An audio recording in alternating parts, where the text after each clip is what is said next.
ಧನುರ್ರಾಶಿ ಅಕ್ಕಪಕ್ಕದವರ ಜೊತೆಯಲ್ಲಿ ಒಂದಷ್ಟು ಜಗಳವಾಗೋದಕ್ಕೆ ಅವಕಾಶಗಳಾಗುತ್ತೆ.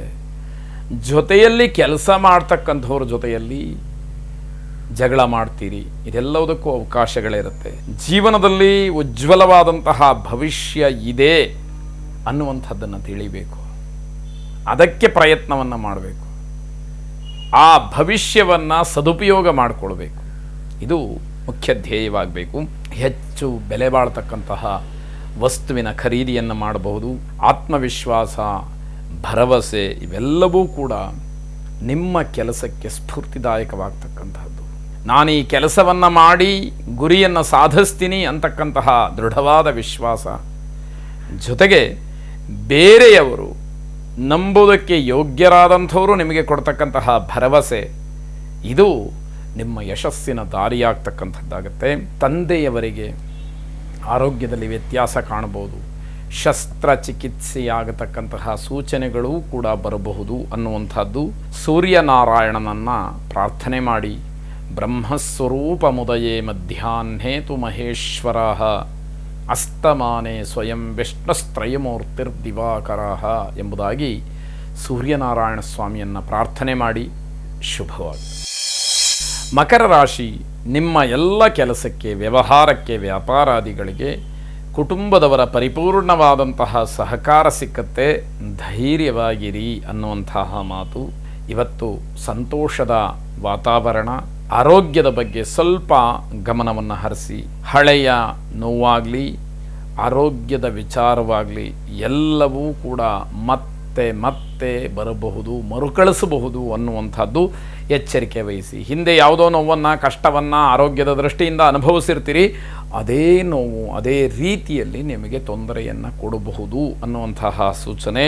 ಸಂತಾನಾಪೇಕ್ಷೆಗಳಿಗೆ ಶುಭ ಫಲ ಸಿಕ್ಕುವಂತಹ ಸೂಚನೆಗಳು. ಇವತ್ತು ಹಣವನ್ನು ಆಸ್ಪತ್ರೆಗೋಸ್ಕರವಾಗಿ ಖರ್ಚು ಮಾಡಬೇಕಾಗೋದ್ರಿಂದ ಸ್ವಲ್ಪ ಬೇಸರವಾಗ್ತಕ್ಕಂಥದ್ದು.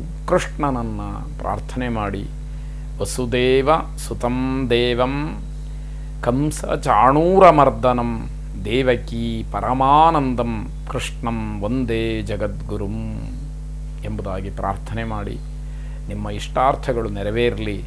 ಶುಭವಾಗಿ. ಕುಂಭರಾಶಿ, ಶಾರೀರಿಕವಾಗಿ ಸುಖ ಇಲ್ಲದೆ ಇರತಕ್ಕಂತಹ ದಿವಸ. ಅಂದರೆ ಶರೀರದಲ್ಲಿ ಏನೋ ಒಂದು ರೀತಿಯ ಉತ್ಸಾಹ ಅಥವಾ ಶರೀರಕ್ಕೆ ಬೇಕಾದಂತಹ ಸಮಾಧಾನ ಇಲ್ಲದೆ ಇರುವಂಥದ್ದಾಗುತ್ತೆ. ನಿಮ್ಮ ಶರೀರದ ಶಕ್ತಿಯನ್ನು ಸ್ವಲ್ಪ ಮಟ್ಟಿಗೆ ಹೆಚ್ಚು ಮಾಡಿಕೊಳ್ಬೇಕು, ಜೊತೆಗೆ ಆರೋಗ್ಯವಂತರಾಗಿರಬೇಕು ಅನ್ನುವಂಥದ್ದು. ಹಣದ ವೃದ್ಧಿಯಾಗತ್ತೆ, ಆದರೆ ಆಲಸ್ಯ ಅಂತಕ್ಕಂಥದ್ದು ತುಂಬ ಜಾಸ್ತಿ ಆಗುತ್ತೆ. ಅದು ದೊಡ್ಡ ಶತ್ರು. ಅದು ಏನೇ ಇದ್ದರೂ ಕೂಡ ಆಲಸ್ಯ ಆವರಿಸ್ಕೊಂಡ್ಬಿಡ್ತು ಅಂತಂದರೆ ಯಾವುದರ ಸದ್ವಿನಿಯೋಗ ಆಗದೇ ಇರತಕ್ಕಂಥದ್ದಾಗುತ್ತೆ. ಆಲಸ್ಯ ಮತ್ತು ಸೋಮಾರಿತನ ಇದು ಹಲವಾರು ಅವಕಾಶಗಳನ್ನು ಕಿತ್ಕೊಂಡ್ಬಿಡುತ್ತೆ. ಅವಕಾಶ ವಂಚಿತರಾಗ್ತೀರಿ, ಅದು ಗೊತ್ತಿರಬೇಕು. ಒಂಟಿತನ ನಿಮ್ಮನ್ನು ಹೆಚ್ಚಾಗಿ ಕಾಡುವಂಥದ್ದಾಗುತ್ತೆ. ಯೋಗ, ಧ್ಯಾನ ಇದರಿಂದ ಮನಸ್ಸನ್ನು ಏಕೀಕರಿಸ್ತಕ್ಕಂಥದ್ದು, ಮನಸ್ಸನ್ನು ಬಹಳ ಹತೋಟಿಯಲ್ಲಿ ಇಟ್ಕೊಳ್ತಕ್ಕಂಥದ್ದಕ್ಕೆ ಇವೆಲ್ಲ ಸಾಧನ. ಇದನ್ನು ಪ್ರಯತ್ನಪೂರ್ವಕವಾಗಿ ಆದರೂ ಕೂಡ ಮಾಡಬೇಕಾದಂಥದ್ದು. ನಿಮ್ಮ ಪ್ರತಿಭೆಗೆ ಗೌರವ ಸಿಕ್ಕಬೇಕು ಅಂತಾದರೆ ಚಟುವಟಿಕೆಯಿಂದ ಇರಬೇಕು ಅನ್ನುವಂಥದ್ದು ಮಾತು. ದಕ್ಷಿಣಾಮೂರ್ತಿಯನ್ನು ಪ್ರಾರ್ಥನೆ ಮಾಡಿ, ಗುರವೇ ಸರ್ವಲೋಕಾನಾಂ ಭಿಷಜೆ ಭವರೋಗಿಣಾಂ ನಿಧಯೇ ಸರ್ವವಿದ್ಯಾನಾಂ ದಕ್ಷಿಣಾಮೂರ್ತಜೇ ನಮಃ ಎಂಬುದಾಗಿ ಪ್ರಾರ್ಥನೆ ಮಾಡಿ ಶುಭವಾಗಿ. ಕೊನೆಯದಾಗಿ ಮೀನರಾಶಿ, ಮನೋರಂಜನೆಗೋಸ್ಕರವಾಗಿ ಸಂಪೂರ್ಣವಾದಂತಹ ಸಮಯವನ್ನು ಕಳೆದು ಬಿಡ್ತೀರಿ. ಮುಖ್ಯವಾದಂತಹ ಕೆಲಸಗಳು ಇರಬಹುದು, ಗಮನ ಆ ಕಡೆ ಹೋಗೋದೇ ಇಲ್ಲ ಅನ್ನೋ ರೀತಿಯಲ್ಲಾಗುತ್ತೆ. ಆಧ್ಯಾತ್ಮಿಕ ಧಾರ್ಮಿಕ ವಿಚಾರವಾಗಿ ಆಸಕ್ತಿ ಇದ್ದರೂ ಕೂಡ ಅದನ್ನು ರೂಢಿಗೆ ತಂದುಕೊಳ್ಳದೇ ಇದ್ದರೆ ಪ್ರಯೋಜನ ಇಲ್ಲ ಅನ್ನುವಂಥದ್ದು. ಕೇವಲ ಮಾತಾಗ್ಬಿಟ್ರೆ ಪ್ರಯೋಜನಕ್ಕೆ ಬರೋದಿಲ್ಲ ಅನ್ನುವಂಥದ್ದು. ಮನೆಯಲ್ಲಿ ಆಶ್ಚರ್ಯಕರವೇನೋ ಅನ್ನುವಂತಹ ರೀತಿಯಲ್ಲಿ ಯಾವುದೋ ಘಟನೆ ನಡೆದು ಹೋಗ್ತಕ್ಕಂಥದ್ದು. ಹಣ ಹೆಚ್ಚು ಖರ್ಚಾದರೂ ಕೂಡ ಮತ್ತೆ ಅದನ್ನು ಸಂಗ್ರಹ ಮಾಡ್ತೀನಿ, ದುಡಿತೀನಿ ಅಂತಕ್ಕಂತಹ ಒಂದು ನಂಬಿಕೆ ಮನಸ್ಸಿನಲ್ಲಿ ಬರುವಂಥದ್ದಾಗತ್ತೆ. ಈ ದಿವಸ ಉತ್ತಮವಾಗಿದ್ದರೂ ಕೂಡ ನಿಮಗೆ ತೃಪ್ತಿ ಇಲ್ಲ, ಆತ್ಮತೃಪ್ತಿ ಇಲ್ಲ ಅಂತಂದರೆ ಯಾರೂ ಏನು ಮಾಡೋದಕ್ಕೆ ಸಾಧ್ಯ ಆಗದೇ ಇರತಕ್ಕಂಥದ್ದು. ಮಕ್ಕಳನ್ನು ಪ್ರೀತಿಯಿಂದ ಗೆಲ್ಲಬೇಕು ಅನ್ನುವಂತಹ ಅಸ್ತ್ರ ನಿಮಗೆ ಗೊತ್ತಿರಬೇಕು.